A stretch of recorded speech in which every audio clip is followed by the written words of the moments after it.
live.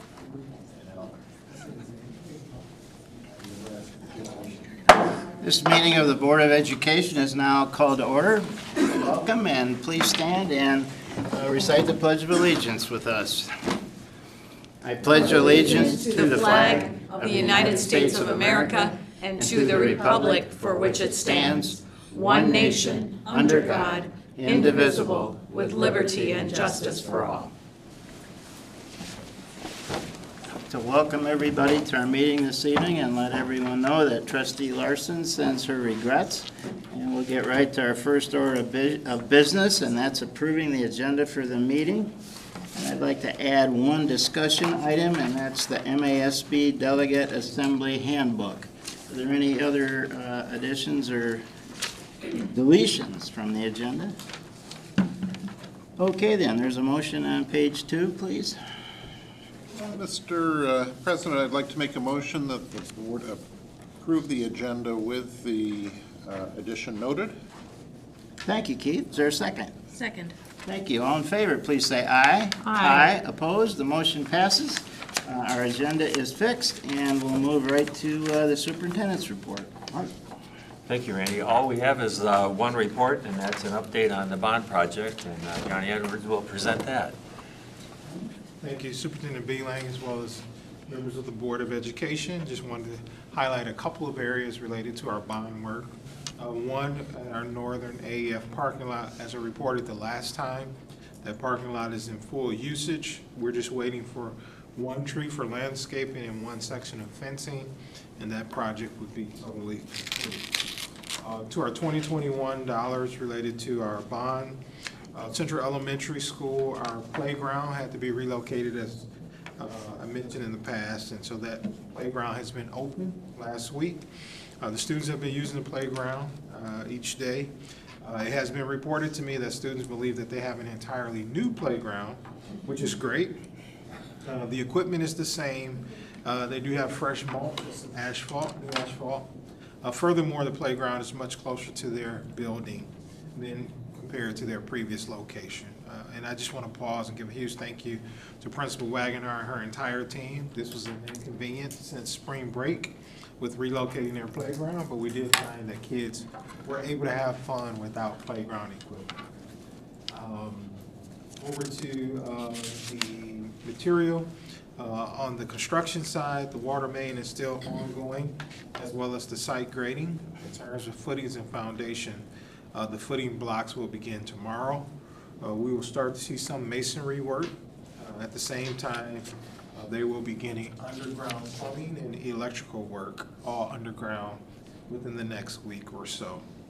Then also at Haverhill, our Manhattan Street project work will be completed tomorrow. And I want to pause and give a huge thank you to all the residents on Manhattan Street, as well as the surrounding neighbors, for their patience with this entire project. I also want to thank OAK because they did an exceptional job working with all of the residents to make sure that their mail and trash services were uninterrupted. But at the Haverhill site particularly, they're just starting to begin working on the footings and foundations.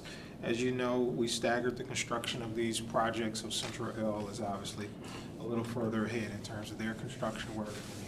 So that concludes my presentation tonight. I'll be happy to answer any questions you might have. Does everything stop in the winter? No, it keeps going. It does? Okay. Yeah, it keeps going. It keeps going. And OAK puts out a pretty specific schedule from the time construction started all the way to the time the school opens. So throughout the winter, the work continues. Thanks, Johnny. All right, thank you. We were able to get the signage up at the main entrance to McCamley Knight Field, so if you got a chance, if you haven't had a chance to get by there yet, it looks very nice. And I ran into Noni at a function earlier, and she had seen it and was very appreciative of all the work that the board did in making that happen for her family. So that's all I have, and we can move into the next section of the agenda if you like. Let's do it. Board Education. All right.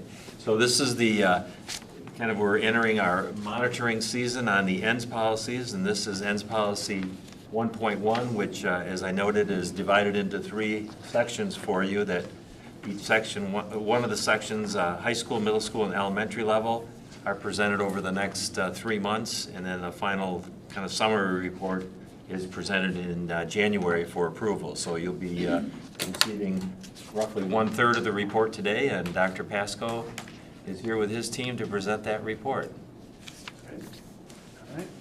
Good evening, Superintendent Beeling, trustees. Yep, as Mark said, tonight I'll be presenting you monitoring report 1-1. You each should have a packet of the report as well as a copy of the slide deck. So this will be the first of our 3 monitoring reports throughout the year. I'll highlight some key elements. This first one's focused solely on high school college board assessments. So this is our 3rd year of having MR organized, MR11 organized in high school, middle, and elementary, as you remember. We'll review a number of data elements from the report and then finally share some of the next steps that we're taking to ensure that we're responding to the data to improve student learning and academic achievement. All of you have seen this table before, but these are the assessments that we utilize for the report for 1-1 throughout the year. High school reports are focused on PSAT 9, 10, and then SAT. The SAT is the only one that we receive comparable district information, so just an FYI on that. This table includes the name of the assessment, topics assessed, the grade levels, level of each assessment under scope, and it indicates when comparable district information is available in that last column. All right, so let's go over some of the highlights that are available in the data pages of the report, the first of which is the graph you see here and on page 7 of your packet. This is the total SAT average score for our 11th grade students from spring of 2023, so our current seniors. A reminder, this data does not include alternative high schools for any of our comparator districts, as well as ourselves. This includes both the evidence-based reading and writing and math scores combined in these next few slides. So across the horizontal axis, you see all of our comparable districts with the state on the very far right. It's organized just as you've seen it in the past. As you move along from left to right, you're increasing the percentage of students who receive free and reduced lunch, and that's our measure of economically disadvantaged. In the past, the board has liked to know what the numbers are in terms of ED for each comparable district, so I'm just going to read those out loud, and if you want to jot them down in your packet for reference, feel free to do that. So Hudsonville, in terms of economically disadvantaged, was 19%, and this is just for the cohort of last year, spring 2023, for our juniors. PPS, we were at 20%. We had the second lowest economically disadvantaged group in terms of our juniors in the comparable. As you guys remember, in previous years, we were kind of trending more towards the middle. So just keep that in mind. Zeeland was 22%, Midland 24%, Huron Valley 25%, Traverse City 26%, Granville was 33%, and then Grand Blanc was 35% economically disadvantaged within their junior cohort last year. Okay, so when we look at our 11th grade students who took the SAT spring of 2023, that was 644 juniors last year. We rank 4th for total score average for both EBRW, that's short form for evidence-based reading and writing, and the math score combined. Midland was first at 1078. You see Traverse City second at 1059. Hudsonville 1056, and we were right behind them at 1050. The score range, again, for evidence-based reading and writing and math is anywhere from 200 to 800. In 2022, we ranked 3rd overall with a combined score of 1062, compared to 4th this year at 1050. Now let's dig into some of the more fine details of the data. Looking at the SAT evidence-based reading and writing and math total score combined on page 7 in your report still. In this graph, the vertical axis represents the total score average, in which those considered economically disadvantaged had a score of 946 for Portage Public Schools. Within that group, we had 132 students, so that's approximately 20% of the cohort represented in the group. And that average score of 946 places us 6th among our comparative communities in terms of economically disadvantaged. In 2022, we were 2nd with a score of 971. you want to compare back to spring of 2022. Looking at the SAT total score average for EBRW and math at the bottom of page 7 in the report, the circle shows race and ethnicity scores for our Black and African American group of students. The rectangle or the square represents other than white, which also includes Black and African American students. And then the plus symbol represents white students. Due to the lower number of students assessed in this category, we do not have data for all comparable districts, as we've seen in the past. So therefore, we have a smaller comparable set of information, but you can see how our students performed compared to the state, and then we have 2 other comparators with all 3 groups. So we had 33 Black and African American students in PPS represented in this data set. And we report and focus on this group because historically it is low performing collectively. I want to state that not all Black and African American students are low performing, but we want all students to achieve at a high level and have success. So looking at groups of students helps to identify needs and opportunities for support. So looking at our Black and African American students for spring of 2023, we land higher than the state, which was at 826, compared to PPS with 955. And that's a total average score. And if we're ranking, we look at that as being first in the comparative districts with the available data. So there's not too much to compare to. The other 2 comparables were Granville and Grand Blanc. All right. Let's finish this positive thing. Looking specifically at the SAT evidence-based reading and writing on page 8 now in your report, we did see some favorable results. In this graph, the vertical axis represents the percent of students college ready, in which we see that 74% of all students tested within PPS met the benchmark in evidence-based reading and writing. That places us first amongst our comparable communities, and we believe that is a point to be celebrated. Just as reference, in 2022, we were also at 74%, but we ranked second, meaning we kind of stayed consistent, and whoever was ahead of us in 2022 has fallen back a slot. Also on page 8 in your report, we did see some positive results in our students who are economically disadvantaged and their EBRW score on the SAT. So again, in this, the vertical axis represents the percent of students college ready, and we saw that 53% of our economically disadvantaged students tested met the benchmark in evidence-based reading and writing. That placed us second among our comparable communities. And again, that should be a point to be celebrated. Again, that was 132 students represented for PPS in spring of 2023. The highest ranked was Traverse City Public Schools at 57%.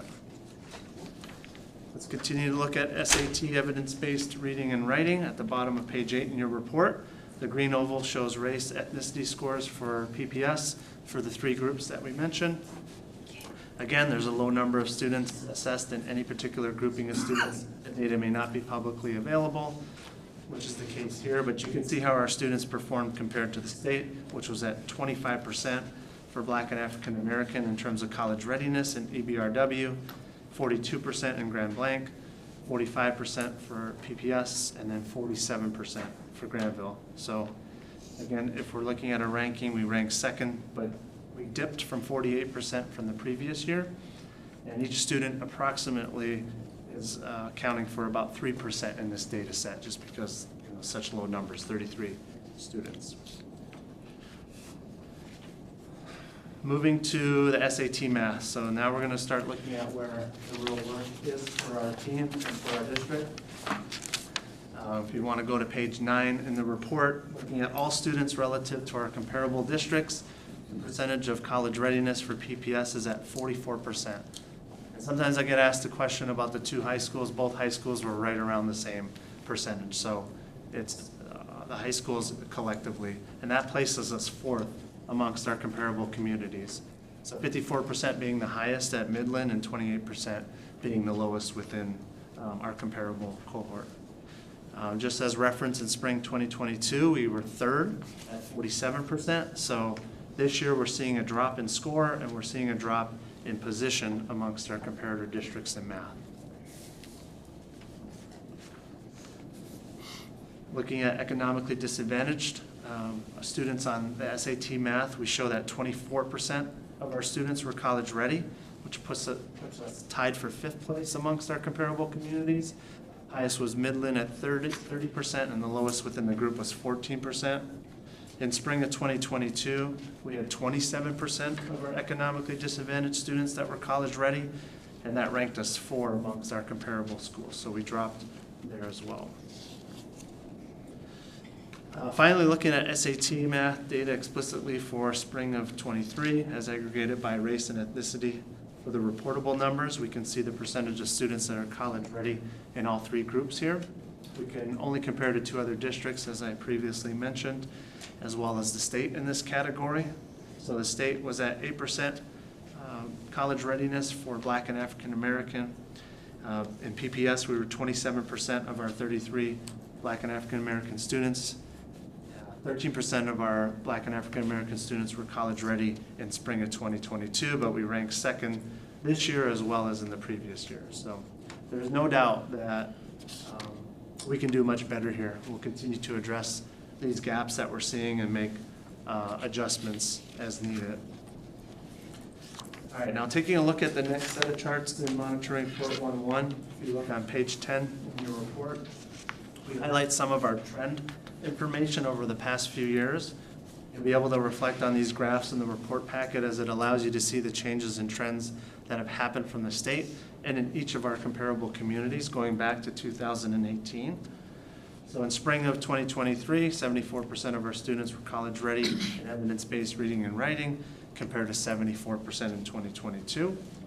So we're flatlining or maintaining, and that may be a good sign that we may see some increases in future years and that we're weathering kind of the post-COVID impact on achievement as it relates to evidence-based reading and writing. So we're hoping to see some different results and trending up in the upcoming years. When we look at math data shown on page 11, it does present areas for us to focus on. There's no doubt about that. 44% in spring of 2023 compared to 47% in 2022. So we took a dip from last year by a few percentages. All comparator districts in the state have experienced decreases in math scores from 2019 pre-pandemic to 2023. Math is definitely an area in which we see the pandemic having a negative impact on learning and achievement.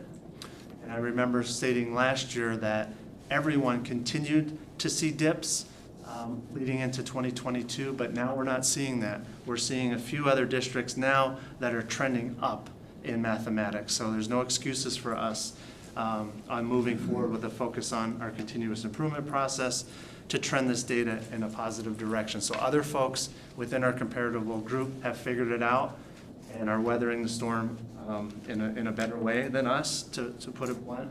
And this is where a lot of our focus will be. You know, the goal is to get back to those scores, specifically back where we were in 2019 as a reference point. So we want to see that trending in a different direction. Looking at our PSAT results on page 12, we get some different information for you to look at within the monitoring report.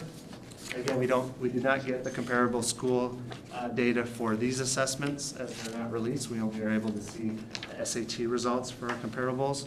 If you're looking at the line graph on the side, the gray is the PSAT 9, the blue is the PSAT 10, and the orange is the SAT.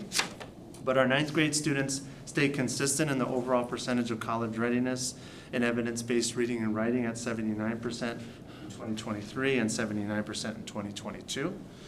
10th graders saw a slight increase from 75 in 22 to 76 in 23. So we're hopeful again that some future reports will show some positive findings on academic performance with the work that's currently being done within the district. Looking at the same PSAT results for math on page 13. We do have historical information on the PSAT, but again, we do not have the comparable district data for those 2 assessments. We pull all of this data from My School Data, which is where the comparable school data is collected. We saw an increase from 58% in 2022 to 64% in 2023 at the 9th grade level, and there was no change. We stayed steady at the 10th grade level with 48% college ready for math over the last 2 spring testing cycles. again, we may see some positive results coming up through our system at the high school level in future reports. We'll continue with our plans to address the areas where we are falling short. So I think this is the most important part of the presentation, is what are we doing about the data? So we're engaged in our work around continuous improvement, and this data set is included in that work with all of our high school teams, as well as our middle school teams. We recently held building level data reviews. We'll be using some of our math and evidence-based reading and writing results in departmental team meetings that are coming up. We're partnering with KRISA to bring in math consultants for our professional learning days throughout the year. The plan is to leverage our data to strengthen our instruction. The first session will focus on aligning major concepts to 6 through 12 standards to prepare our students for the new digital College Board assessments. As you guys know, this Wednesday, our students will engage in the PSAT 8 and the PSAT, which is really the PSAT 10 M-SQUAT, for the first time digitally. And so part of that first initial professional learning will be geared towards the standards on there and what that new assessment looks like. This session will have a math-specific focus for the PSAT and SAT-related concepts. Then we'll be focusing on building numeracy in the secondary math class, as well as the power of mathematical routines in the secondary classroom. So really getting to that core instruction. As for our own PPS math coach, we're in the exploration phase, analyzing gaps between the transitional periods in our continuum, so 5th to 6th grade and 8th to 9th grade, to help improve the vertical alignment. We're focused on supporting our 6 new middle school math teachers by helping all middle school math teachers identify best practices in math instruction, classroom structure, and their routines. We're also attending professional learning on equity and accessing rigorous math opportunities for all students. That learning will be brought back to all secondary math teachers as well. And then the next phase for all of our instructional coaches will focus on installation and implementation of systems change and best practices to promote consistency across the middle school and high school level, which should help to improve the results that we see at the high school level in future years for this specific report. And then our overall academic strategy is to continue to improve our Tier 1 instruction for all students, as well as our strategy to improve the culture and climate in each of our school communities. We'll be conducting, like I said, our fall PSAT and NMSQT this Wednesday for all juniors, and PSAT for all of our 8th graders. And we do that as a service to our students to help prep them.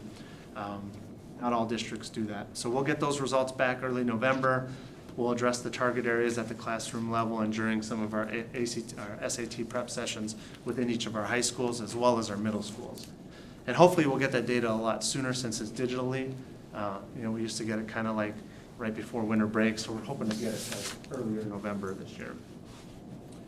We'll continue to support students from a social and emotional standpoint and mental health standpoint to give them the best chance of success within our curriculum and academic performance on these high-stakes assessments. And then finally, we're currently analyzing our data and developing a plan to complete a needs assessment. So based on our findings, we're considering moving up the mathematics curriculum review cycle. This cycle is currently scheduled to begin in 2026, but I'm not sure if we can wait that long. If we were to make this change, we would bring mathematics forward and delay a few other departmental curriculum review cycles. I was talking to Mackenzie, Dr. Sheehan today. I think that the last time we did a full-blown K-12 reset on mathematics was somewhere around 2006. We've done some things at the high school, but looking at that K-12 vertical alignment, we probably should address that sooner than later. So the review cycle happens around every 5 years for a content area. So what this would include is we'd walk through the 4 phases, beginning with looking at our current practices, the latest research, any developments in mathematics that should drive our next steps. And then the second phase, we would walk through prioritizing standards, analyzing the vertical alignment, and build a curriculum framework that would drive us to then choose instructional practices and resources to teach the standards during that third phase. And then the final phase of the cycle is complete implementation and data analysis over a number of years to assess the effectiveness and make any adjustments necessary. So taking math through this curriculum review earlier than planned may need to take place in order to change the trajectory in what you're seeing here tonight in the area of mathematics. I have the whole team with us tonight. Dr. J, Dr. Sheehan, and Mrs. Buckland. So that's all we had for you in terms of the presentation. I want to thank all the secondary educators out there that contribute to getting the data to what it is. I want to thank Melissa O'Keefe and our CIA office for her collection and reporting skills, for us to be able to come up here and present the data. And thanks to the board and the trustees for continuing to support the work and our continuous improvement efforts. So I'll be happy to take any questions or comments that you may have. And again, I may not have the answer, but I'm sure one of these three ladies do. And if none of us do, then we'll definitely retreat and we'll be able to get the answer through Superintendent Beelang throughout the week. Terry? So I'm really happy to hear you say that you want to move up the curriculum review process. As I was reading this morning, I thought, that's the first thing I thought about. And I hadn't realized that it was so long ago that it was an overall thing, but yeah, that was a long time ago. Yeah, I think we did high school like right before COVID. Okay, So like our implementation of that was yeah. basically the 2 strong COVID years, and so it never really had a chance. And again, that was just the high school that we Part of looked it. at. Well, so that leads into my next question. How do you know where the deficiencies lie? Like if they're foundational things that aren't taking kids all the way up to the point where they'd be taking these tests, or if it's something else? How do you decode that? Or can you? It's a complicated, it's a complicated question to unpack.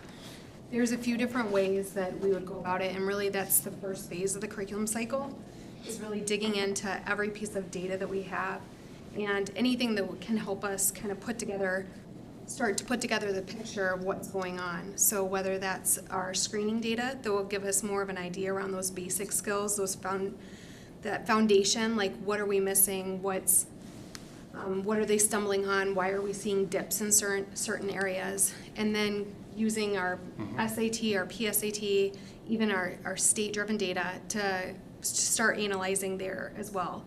And really looking at instructional practices across the board and seeing how we're doing instruction right now and what is the latest research on it. So to really create a full picture, we need a lot of time and we need a lot of minds around the table, and that's really what that first part of the curriculum process is. And so when we started looking at this more and just having more discussion as a team, it just kept coming back to, we really don't know what exactly we need to do until we have everything laid out and we really see that full picture of what's happening K-12. And so, but when we started looking back and we saw the last time K-12 was together was in 2006, that's when we were pretty convinced this is most likely our next best step.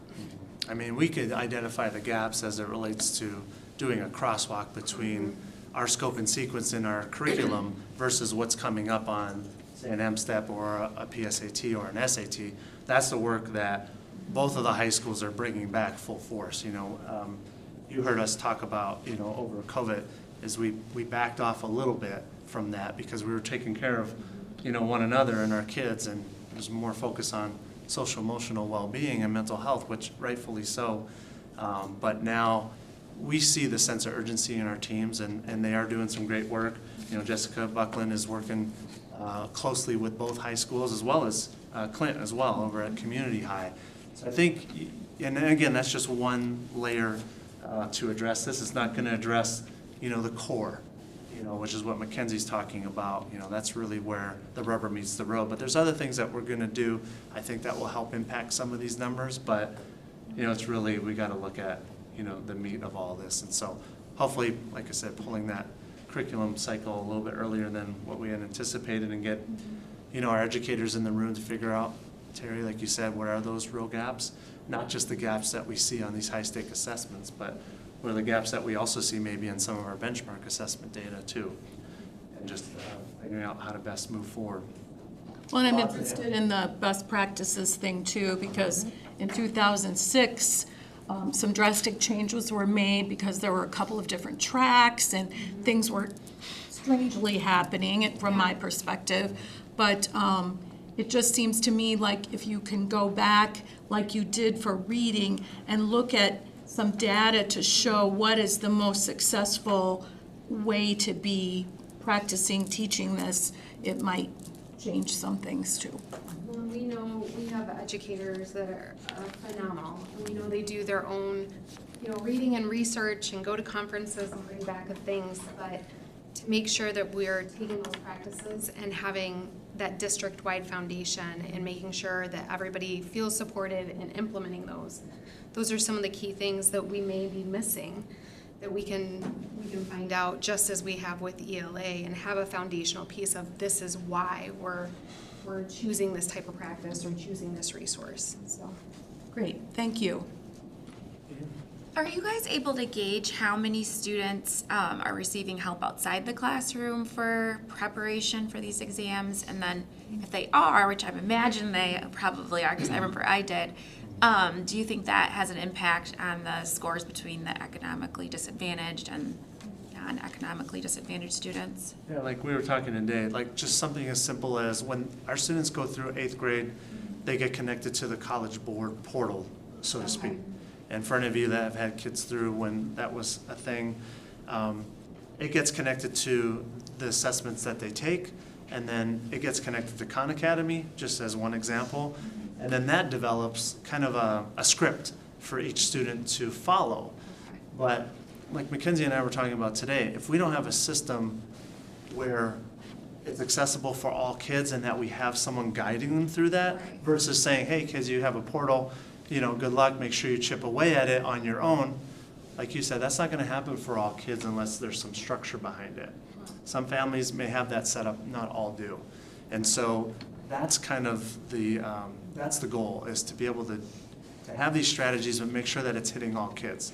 Not just some kids maybe that have a seminar, because not all kids have a seminar. It's how do you infuse and access those type of resources? Because yes, those things do help. But again, is that the answer to, I think, what we're seeing here?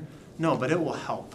And those things do help, from being a former principal and investing a lot of time and effort into that, it does make a difference because it does build students' confidence. They get more familiar with the assessment. That's why we do and pay for the practice assessment for all of our 8th graders and all of our juniors. There's value in that and no benefit. And then the data gets back to our staff and we're able to analyze and maybe make some adjustments for the cohorts that are actually going to take those 2 assessments this spring, right? So we can make an impact from now until April, but everyone needs to be able to have that opportunity and be guided in a structured way so that they're accessing all those resources. Because when you don't, then you see maybe some of what we see in some of our groups of students, if you will. Yeah. I do think you're asking an interesting question, though, that we can take from a few different angles.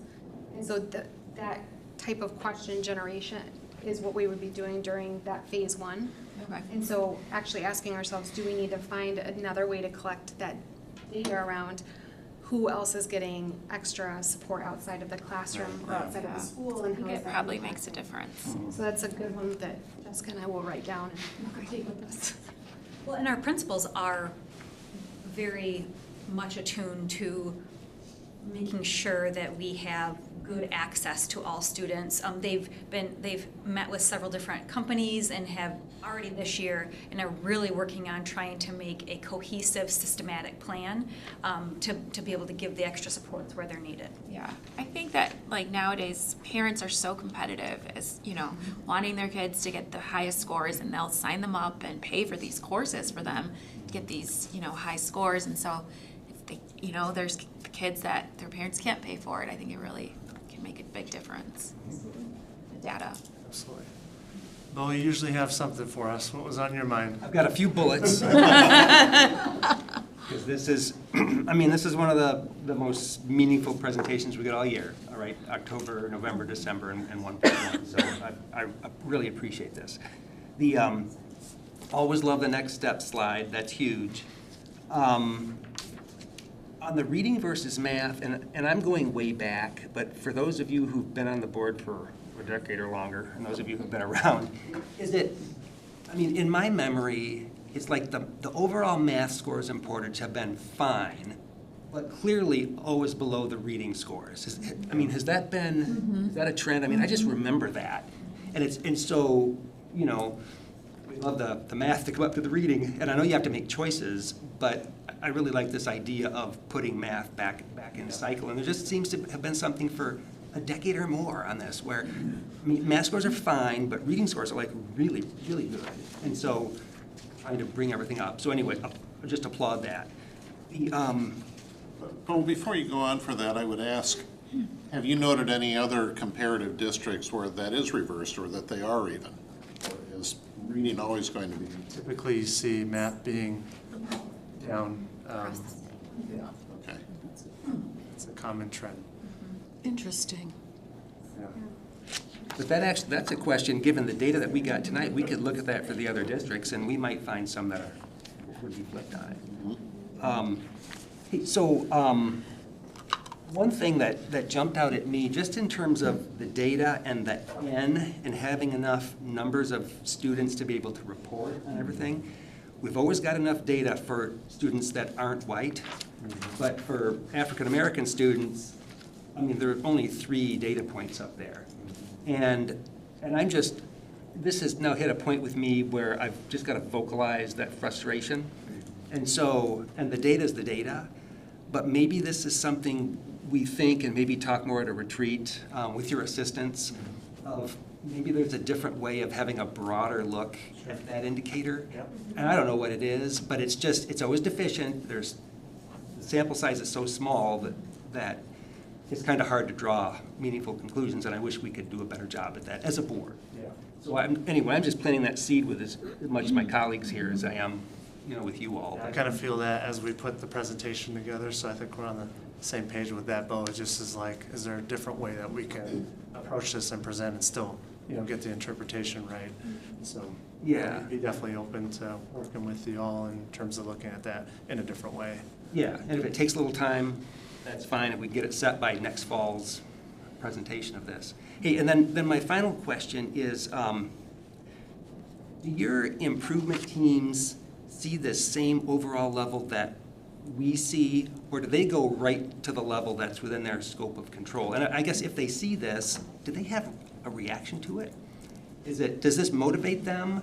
Or do they kind of say, it jumps around year to year, and which it does. It kind of jumps around. We don't totally know why always with kind of the noise year to year, but Usually how it happens, and it just happened within the last week or so, is these 2 wonderful ladies have put together and prepped, alongside Melissa, all of the district data reviews for each building. And this year, and I believe last year, we did things a little differently. Sometimes we would bring everyone together, maybe in this room or conference room 1, and we would walk them through kind of the balcony level stuff, like pretty much what we see here. But these ladies have put together presentations for each of our leaders to walk their staff through it. And so, correct me if I'm wrong, but they start kind of balcony, and then we start digging deep into building specific, student specific. And that's some of the work that we're doing, particularly at the middle and the high school, once we get some of this data back. But you guys can add on that if you want. Well, as Dr. Pasco said, we used to do it where we would bring leaders and some of their key leaders together, but we found that it wasn't making as big of an impact with every single teacher back in our school. So we kind of flipped that script, and we had then the principal take it back and actually walk their staff through the same thing that we would be walking them through. And we've seen, I think we've seen great impact just in the sense of the principal being able to own that and being able to walk their staff through very confidently, and having a lot of those great discussions around, okay, so if we don't agree with this, why is that? And looking at the causality of what could be happening. But really a lot of our continuous improvement goals and our steps come out of those conversations. So it has been really impactful to bring them back to the school, but yet with our leaders still doing these big, broad looks as well. I feel this year we do have, I think we've created a sense of urgency in folks, and that has stemmed from our leaders leading the way as well. I think there's just a common recognition that we can do more. People are working hard. We've got teams working hard. We've got wonderful educators within the system. It's just, then it's our responsibility, within the CIA office to help drive and help, build capacity, set the time for collaborative conversation, start these systematic changes and reviews. So, we're recognizing that as, we have to play our part. So hopefully with all the efforts that are going on, we'll see some changes down the road, because we can't continue on the trend that we are, particularly with mathematics. I think we've got a lot of pride here in Portage, and we need to show that, in our data and what we're doing with our students' performance. So. I was just Yes. at Northern the other day for their district data review, and it was, the fire was there. They were ready to make some changes. They very much appreciated that big picture data. And both buildings have actually developed SAT teams that are really digging in and are going to help on those professional development days, dig their, take the data and then help guide and facilitate conversation with all of the teams in each building. So I think that they definitely see the urgency and have some really good actions that they want to take. If kind of looking at this data in broad sum, I would say that we look a little bit better than the typical comparative district. And I mean, and my message would be, good job. Now, can we consistently be up toward the top? And it's tough because all these districts look like each other. We're all kind of dealing with the same kind of stuff, or the similar communities. And so good job. We have nothing to be embarrassed about here in terms of our overall performance. And it's, okay, now can we put a little distance between us and the others? So. Yeah, and like I said, it wasn't like a lopsided thing, particularly with mathematics. Like both high schools were like neck and neck with that 44, 43%. And so we would have seen something a little different. We would have seen a completely different overall ranking, because evidence-based reading and writing, we've kind of weathered the storm, like I said, and we're flatlining, and so I'm going to suspect we'll probably trend up sooner than later. It's just math. We need to turn a corner there. We can't continue to dip, because we're seeing in our comparables, other folks have figured it out, so we need to do that as well. So. Well, and regardless of whether we're comparing, we need to do better than 44%.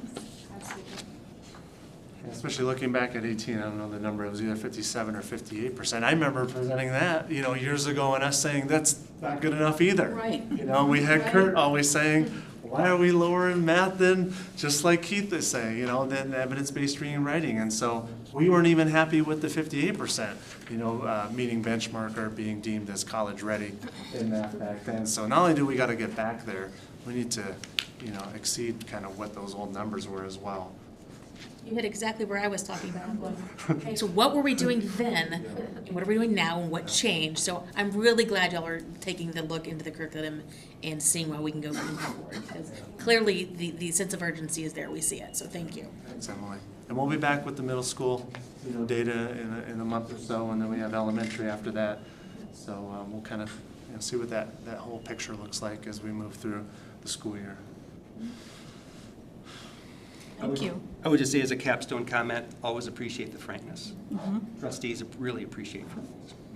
Well, we appreciate you guys' support, and you guys are working hard, and we're all on the same page, and we want the same thing, so we'll continue, our efforts, and instead we'll be back in a month or so with the middle school piece and then the elementary following that. So thanks for your comments and your questions. They always help us in terms of our next steps, so appreciate it. Thank you. We'll move now to our comments and communications section. We have no public comment this evening. Is there any comment by board trustees?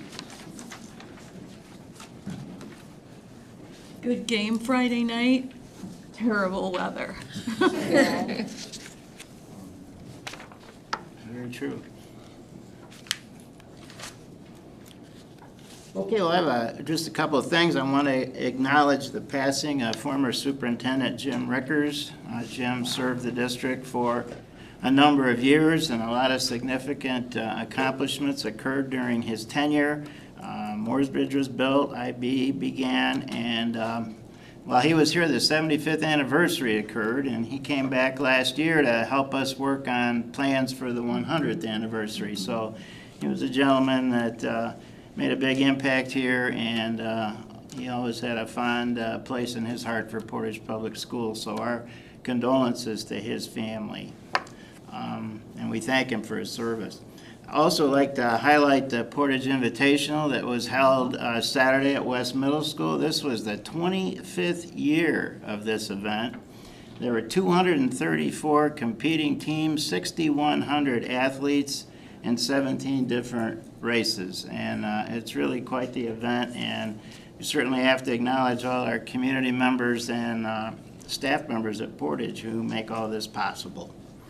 And finally, we have a policy committee meeting on Wednesday morning at 8:30, men, to follow up on issues that were presented during our board retreat last month. So with that, we can move the consent agenda on page 22. We have a couple of things here. Approval of minutes from the September 25th, 2023 Policy Governance Retreat, regular business meeting and closed session, and to approve the purchase of acoustic panels for Central Middle School and North Middle School in the amount of $77,369, the funds for which will come from the 2019 Bond Fund, Proposal Number 1, Unallocated Contingency. Are there any exceptions to the consent agenda as presented? The consent agenda then is approved as presented.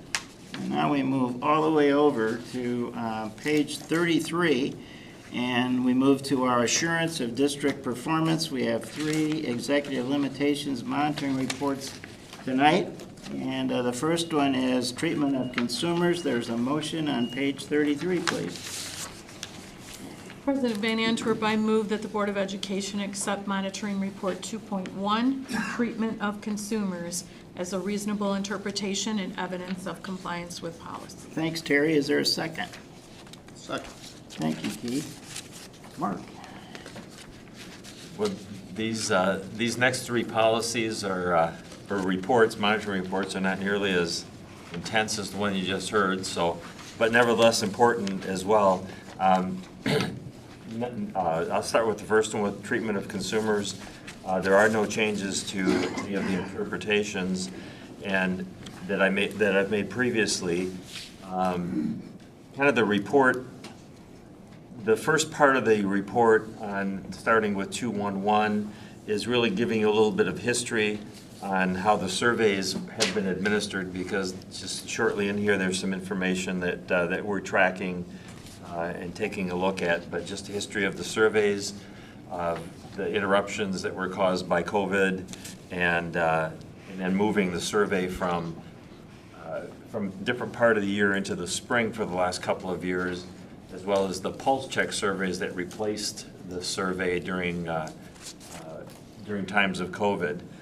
And then also complicating things was last spring, the questions were slightly changed, which kind of creates a whole new baseline for us to look at whenever you change the kind of changes that they made that were done primarily because as the Studer Group has administered the survey now, they're not only doing schools, but they're doing governmental agencies like city governments, county governments, townships, universities, so they wanted to have language across the board that was more consistent, not just in the education world. So that also causes some, how people interpret the questions a little bit differently than in the past. So the data that we track for this one is around the parent and student survey, and it's around the kind of what we call the top box and the top 2 box, which is those people that strongly agree or agree with the comments made.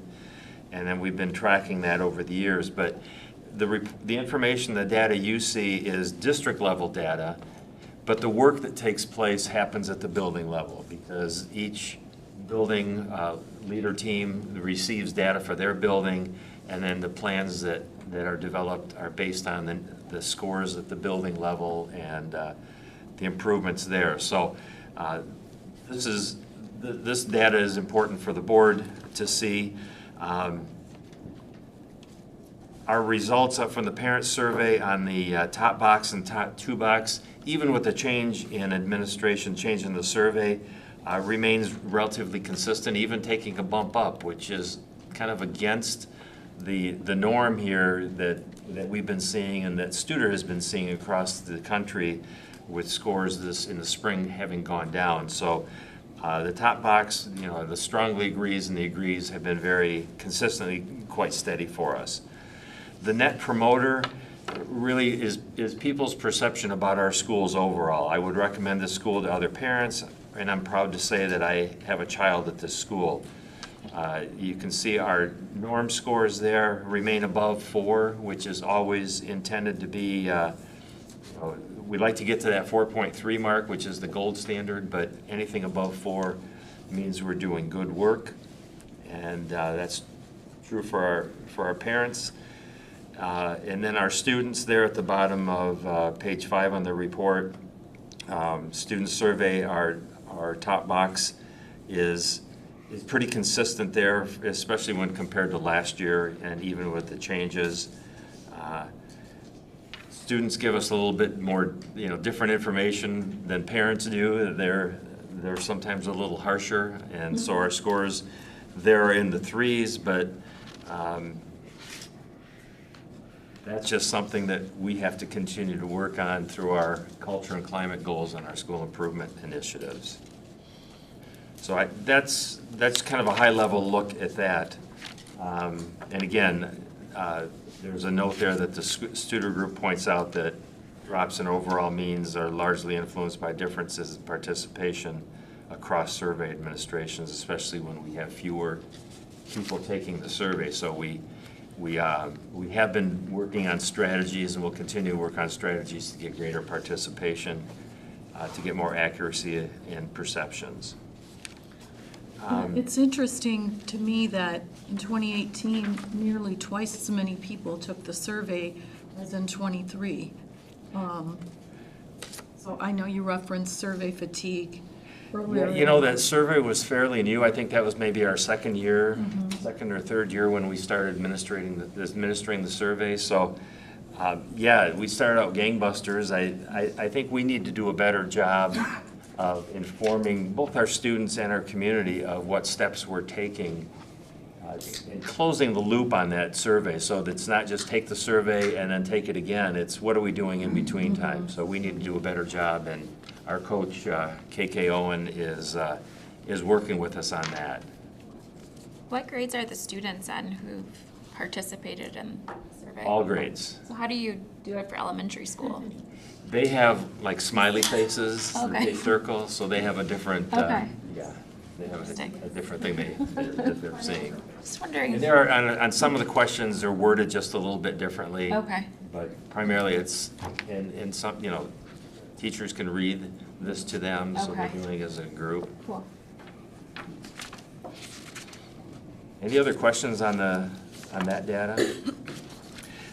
The rest of the report is really no changes there. It's just, you know, the reports are just basically saying, I have not violated your executive limitations policy. Nothing striking that changes in the report at all. Unless you saw something that you have questions on. I know some of you are seeing this for the first time. So, Mark, as I was looking at this, I know that we're looking at revising, is it 9130? So depending on how that gets tweaked, that could flow into here a little bit, but that's a related issue and I think timely for us. could be.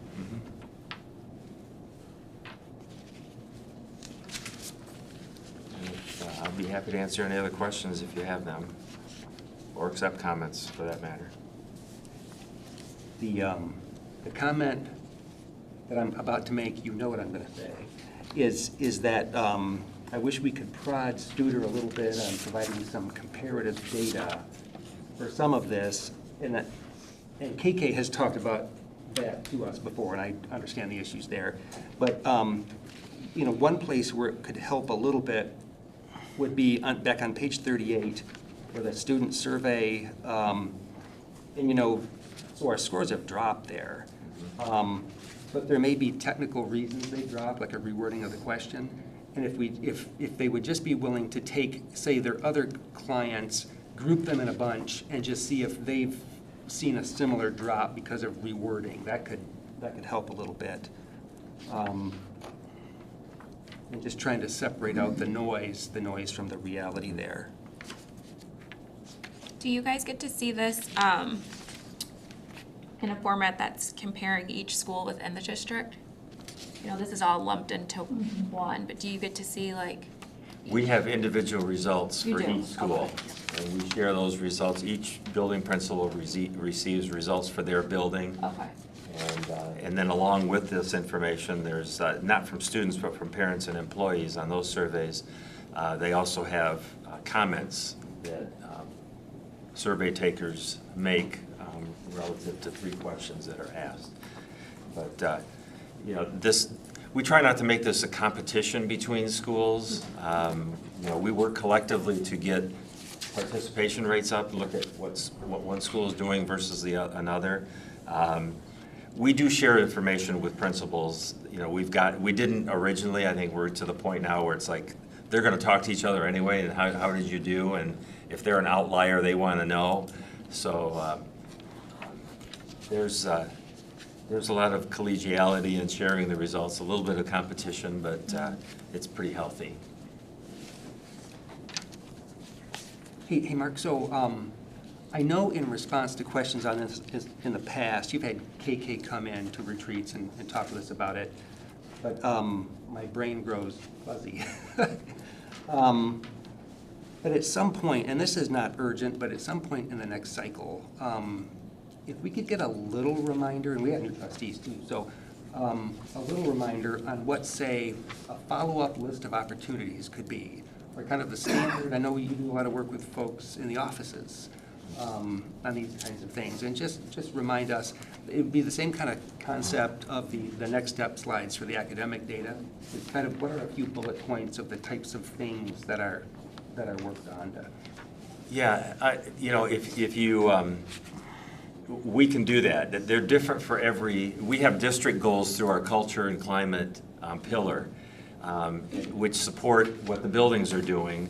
Each building takes, when they get their results, they do rollouts, and they focus on the top 2 or 3 scores to make sure that they get feedback on what's working well so that we can keep doing it.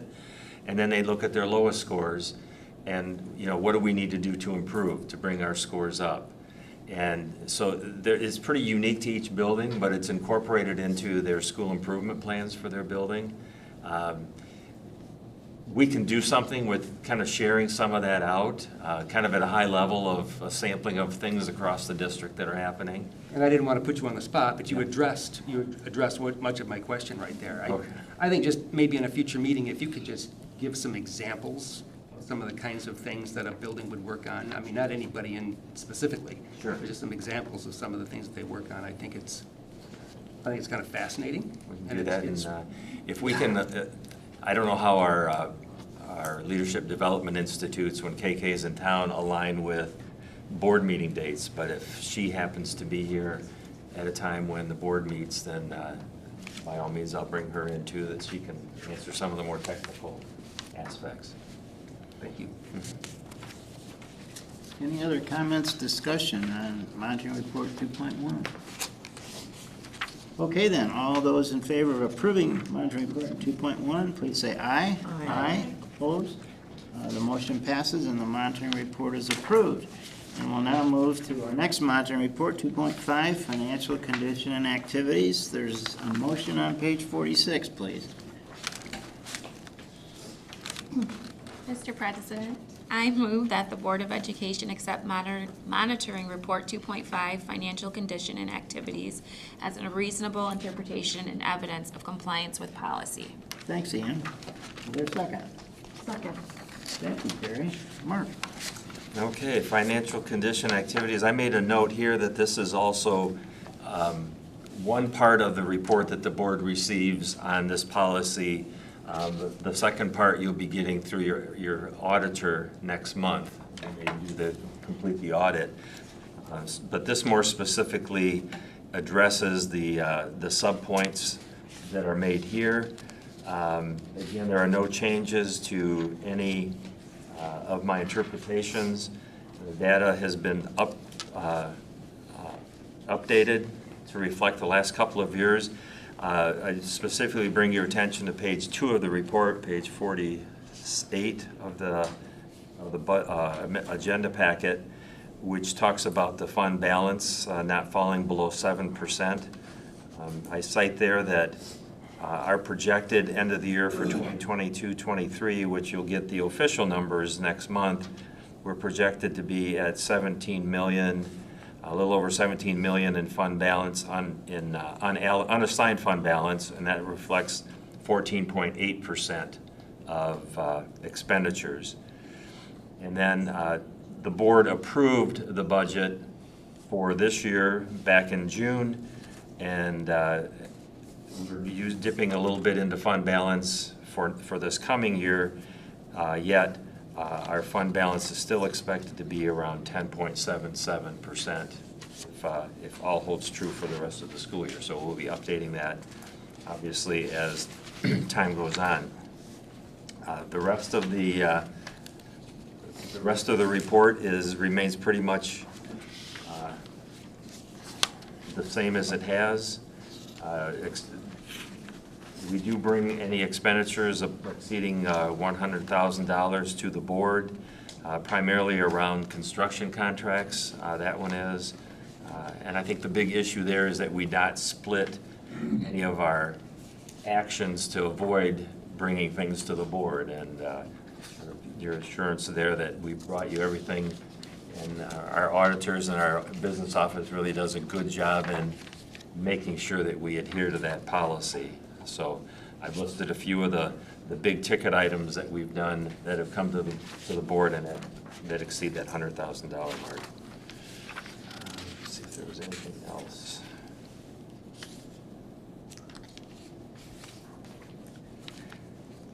I think that's all I had, unless you had any questions.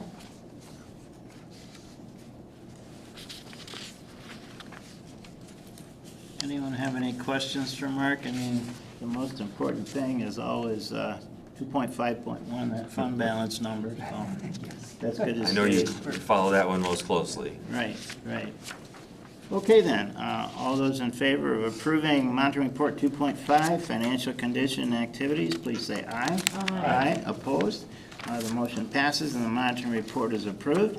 And our final monitoring report this evening is monitoring report 2.8, conflict of interest. There's a motion, please, on page 57.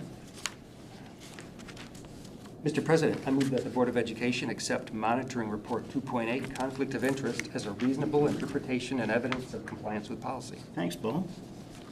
Second. Thank you. Keith? And this one's even shorter than the others. There are really no this kind of assurances here that things are happening the way you expect them to happen relative to conflict of interest. There are none that have been brought to the attention of the board, and none that I'm aware of that exist in the district in the different categories that you have listed here.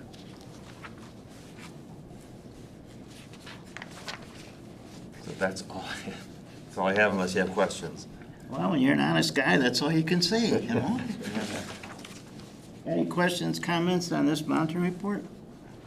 Okay then, all those in favor of approving monitoring report 2.8, conflict of interest, please say aye. Aye. Opposed?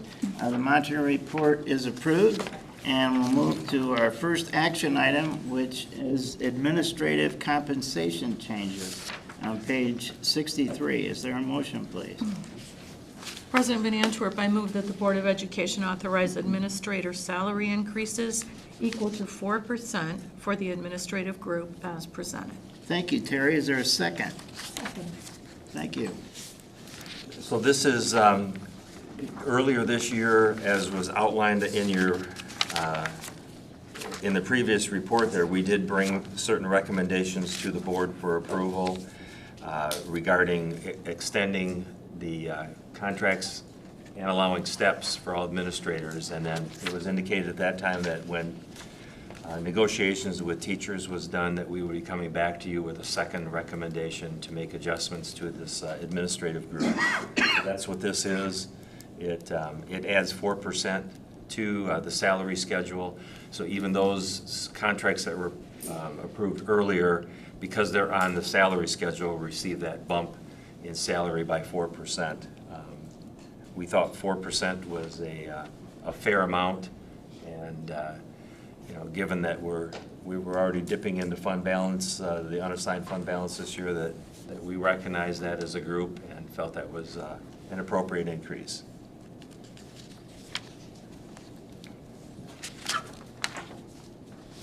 Any comments or questions for Mark on this one?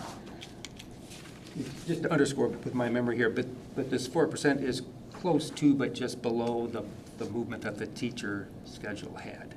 The teacher settlement was at 4.5%. 4.5, yep. Yes. Any other questions, comments? All those in favor of approving the administrative compensation change, please say aye.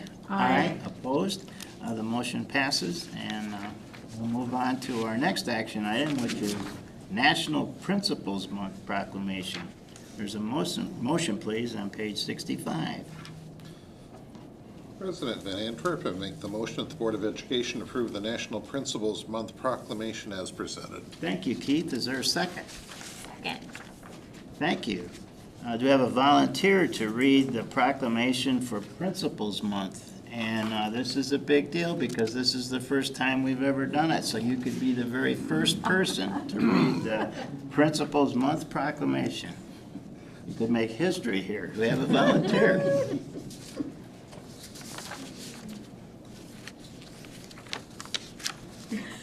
Are we going to wait to be assigned? Yeah. Will you assign? Apparently. Yes. Either that or all of us take a paragraph. Bo, could you please read the proclamation for Principals And Month? I was hoping you would assign it to me. Thank you. Proclamation, Principals Month, October 2023. Whereas energetic and inspiring school leadership is essential to Michigan schools in order to prepare students for success, both during their pre-K through 12 years and beyond. And whereas principals are entrusted with the educational development of young people and serve as educational visionaries, instructional leaders, assessment experts, community builders, facility managers, special programs administrators, and guardians of various legal, contractual, and policy mandates and initiatives. And whereas principals set the academic tone for their schools and work collaboratively with teachers and parents to develop and implement a clear mission, high curriculum standards, and performance goals. And whereas principals play a vital role in the success of students by creating school environments that facilitate great teaching and learning, as well as continuous school improvement. And whereas much of the success of the pre-K through 12 students can be attributed to principals who act as the liaison between the school and the community it serves, ensuring that parents and the community are aware of student and school achievements. And whereas the celebration of Principals Month honors elementary, middle, and high school principals and recognizes the importance of school leadership and ensuring every child has access to a high-quality education. And whereas during this month, we join educators, parents, and students throughout Michigan to raise awareness of the importance of educational leadership and to recognize and thank the hardworking principals in Michigan schools who set exemplary standards of service. Now, therefore, the Board of Education of Portage Public Schools hereby proclaims October 2023 as Principals Month in the Portage Public School District, proclaimed this 9th day of October 2023, Portage Public Schools Board of Education. Thank you, Bo.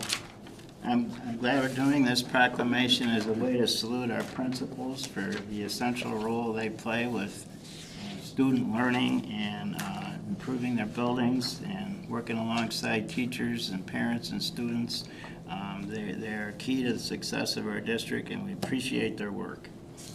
All in favor of approving the National Principals Month proclamation, please say aye. Aye.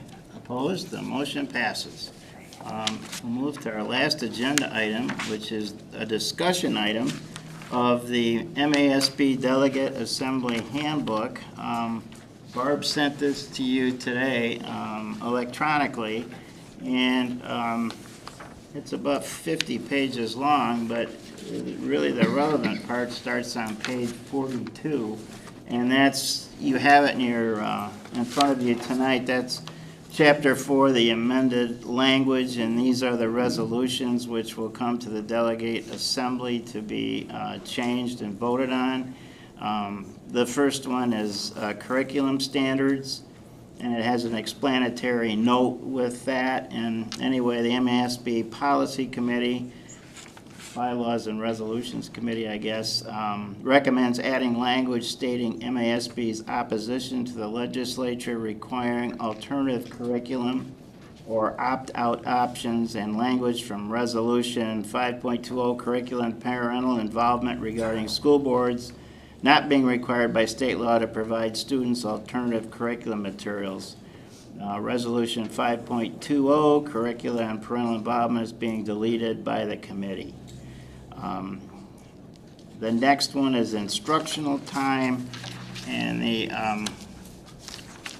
explanatory note about that is the committee recommends adding language stating hours delivered virtually to individual students or the student body should be counted toward the minimum days and hours requirement. The next one is schools of choice, and the committee recommends the updated language to students with disabilities. If you turn to the next page, it's Chapter 5, new and substituted resolutions. There aren't any. Chapter 6, there's one bylaw proposal, and that's in Section 3 to add the word elected. And the committee recommends the word elected added to address the eligibility of a director who was a presidential appointment being nominated for the position of vice president. As presidential appointments are a 3-year term, the appointment would not reach the president position within their term. Committee members also felt to be eligible for running for an officer position. The director should be elected by the membership. And finally, Chapter 7, deleted resolutions. This was mentioned in the amended resolution section, and that was to eliminate Resolution G-5.20, deleted as wording from the resolution has been added to the other resolution that I mentioned earlier. So anyway, these are the things that are going to be debated and voted on at the delegate assembly at MASB. So I just wanted you to have that, and you have the entire document at your online. It's available to you. So with that, we've reached the end of our agenda for this evening. Thank you very much. I'm looking for a meeting evaluation form and 3 monitoring report forms this evening. Appreciate that, and we are adjourned. Thank you. I have a question.